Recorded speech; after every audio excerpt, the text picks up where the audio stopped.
Пятро прагаласаваў. Машына не спынілася. Мабыць, выгляд падарожнага не зрабіў на шафёра належнага ўражання. Але сам пасажыр думаў аб сабе інакш. У свае 18 год ён быў поўны высокіх мараў і надзей. Без гонару і зазнайства лічыў, што ён чалавек цікавы і апрануты для студэнта прыстойна, а таму мае права на ўвагу людзей. Аднак ён не пакрыўдзіўся і не ўзлаваўся, хоць і не першы вадзіцель так няўважліва праехаў міма. Правёўшы позіркам машыну, ён зноў з прыемнасцю разлёгся на прыдарожнай лаўцы ў цені сосен, паклаўшы галаву на свой пацёрты цыратавы партфелік, напакаваны марамі, надзеямі і рознымі думкамі, гэтак жа поўна, як і галава студэнта. Але ў партфелі яны ляжалі ў выглядзе дзённікаў, у якіх добрая палавіна розных здарэнняў і падзей была выдумана, і вершаў, простых, наіўных, але шчырых, бо ўсе яны прысвячаліся ёй. Пятро ляжаў на спіне і глядзеў бяздонны блакіт яснага жнівеньскага неба. Ён думаў пра яе. Здараецца, што бывае цяжка ўявіць дарагія рысы блізкага чалавека, калі вельмі хочаш гэта зрабіць. Але сёння Саша ўяўлялася так ясна, быццам увесь час стаяла перад ім, пакуль ён ляжаў тут, за горадам, чакаючы спадарожнай машыны. Можа, праз гэта хлопец і не надта спяшаўся хутчэй дабрацца да месца. Хораша думаць так. Не, ён марудзіў і не пабег 30 кіламетраў пехатой адразу з цягніка, як часта рабіў гэта пазней. У душы было тое дзіўнае пачуццё, якое мы часта перажываем, асабліва ў юнацтве, калі разам з моцным жаданнем, з імкненнем хутчэй дасягнуць мэты пасяляюцца трывога, няўпэўненасць. Трывогу гэтую адчуваў і Пятро. Адна рэч сустракацца вечарамі на адной з цёмных вуліц Гомеля, гаварыць аб самых высокіх матэрыях, цалавацца, і зусім іншае прыехаць да яе ў вёску, на кватэру, дзе яна сама гаспадыня. Да таго ж 3 месяцы, якія яны не бачыліся, здаваліся яму вельмі доўгім тэрмінам. Колькі сплыло вады за гэты час. Ён ездзіў на практыку ажно ў Сібір і вярнуўся па-ранейшаму студэнтам, а яна скончыла школу і паехала на працу вось у гэтую далёкую вёску, куды яму трэба неяк дабрацца. Яна ўжо самастойны чалавек, фельчар, у яе новыя знаёмыя. Колькі ў вёсцы настаўнікаў і іншых хлопцаў.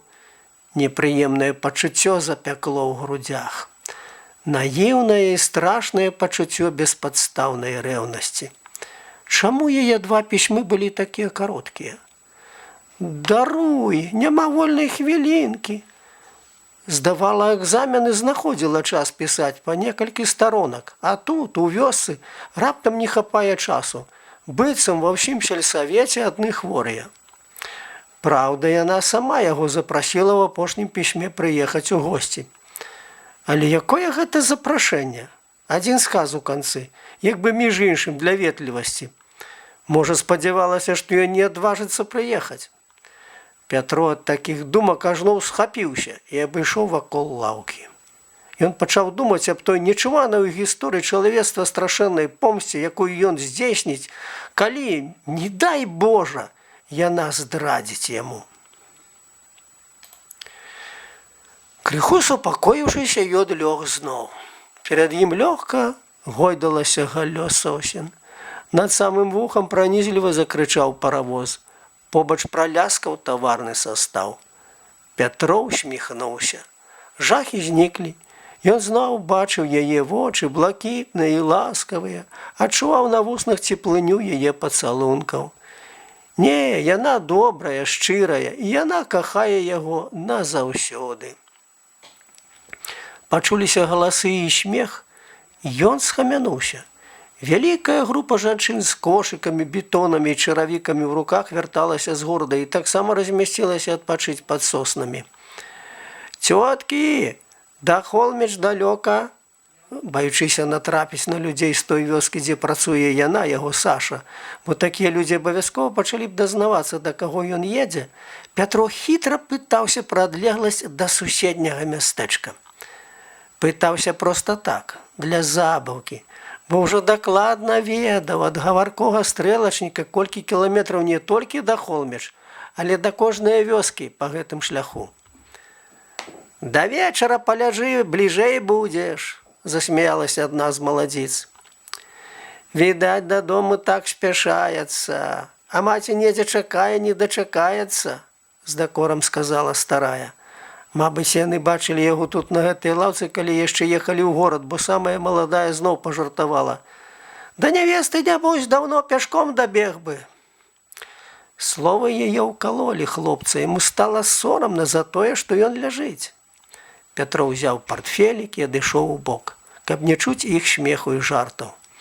Але неўзабаве пад'ехаў і спыніўся грузавік, і жанчыны, загрымеўшы бетонамі, пачалі шумна залазіць у кузаў. Пятро падышоў і спытаў у шафёра, ці можна пад'ехаць. 5 рублёў. Буркнуў тоўсты чырванатвары чалавек, больш падобны на дырэктара маслазавода, чым на шафёра.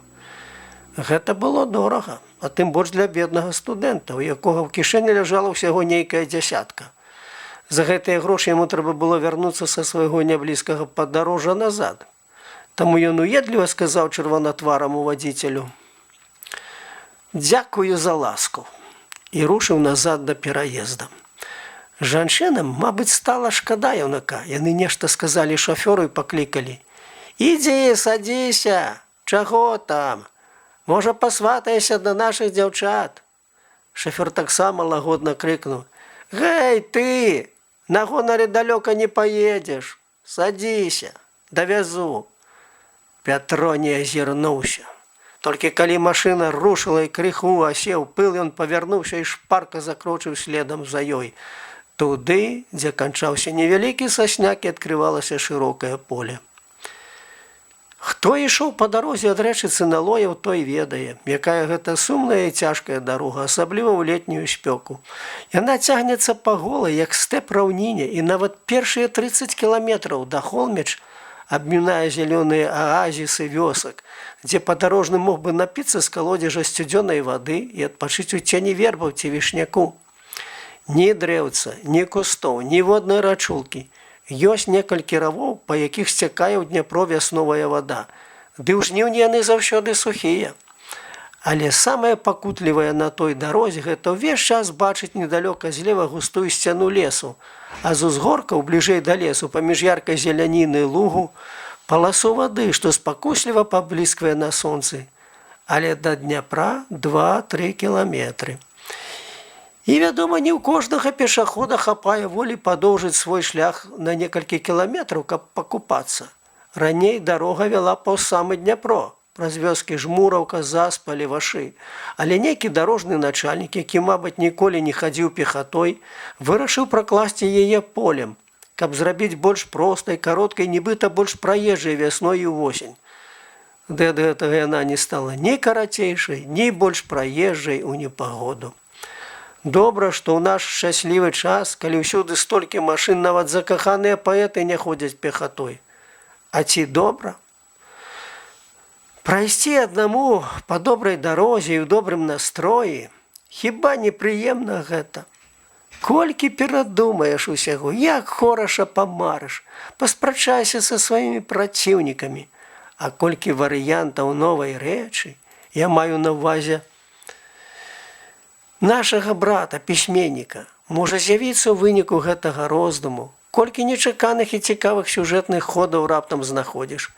Ніхто табе не перашкаджае, ты можаш размаўляць са сваімі героямі, гаварыць за іх, прыслухоўвацца да іх галасоў, спяваць, не маючы слыху, складаць вершы, не маючы таленту. Адным словам, можаш рабіць, што хочаш. Амаль нідзе не адчувае чалавек сябе больш вольным, як у дарозе. І асабліва сярод шырокага поля, калі ўсё відаць далёка навокал, і ты ўпэўнены, што ніхто не чуе тваіх думак. Пятро, які кожны ў яго гады, быў паэт у душы. І ў яго хапіла занятку на добрую палавіну дарогі. Ён не заўважаў ні спёкі, ні аднастайнасці пожняў, ні пылу, нават Дняпро не вабіў яго. Першая празаічная рэч, на якую ён мусіў звярнуць увагу, былі ўласныя парусінавыя чаравікі.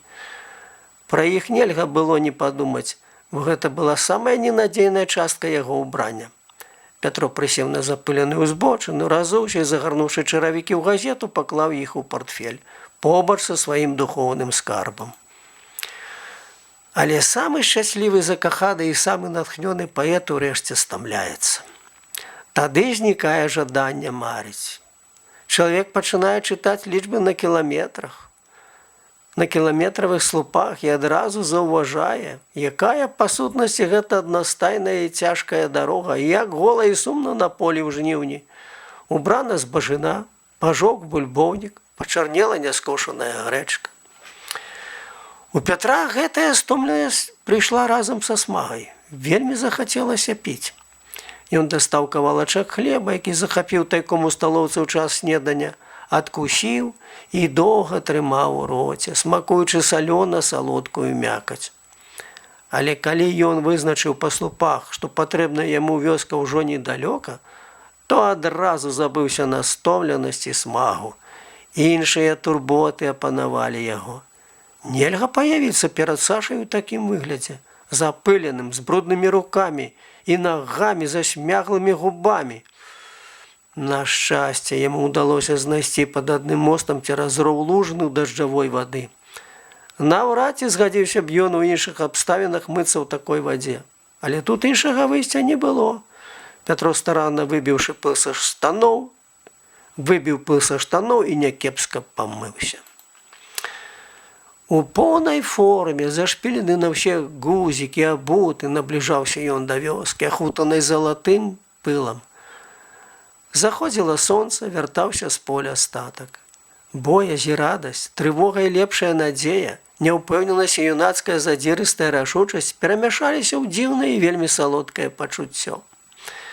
Нялёгка было яму спытаць у жанчыне, якая вельмі цікаўна аглядала яго, дзе кватаруе фельчарыца Траянова. Жанчына паказала на вялікую хату са старым клёнам пад акном. У двары Пятра сустрэла дзяўчынка год 8, якая на ганку скрэбла бульбу. «Скажыце, Саша дома?» – няшмела спытаў Пятро, быццам перад ім была не малая, а нехта сталы і суровы з выгляду. «Хто?» – не зразумела дзяўчынка. «Александра Фёдоровна, Траянова», – яшчэ больш разгубіўся хлопец. «А вунь у садзе!» – і гукнула. «Тётя Шура, да вас прыйшлі!» Пятро подбег, кінуўся ў сад, нібы спалохаўся, што Саша можа некуды знікнуць.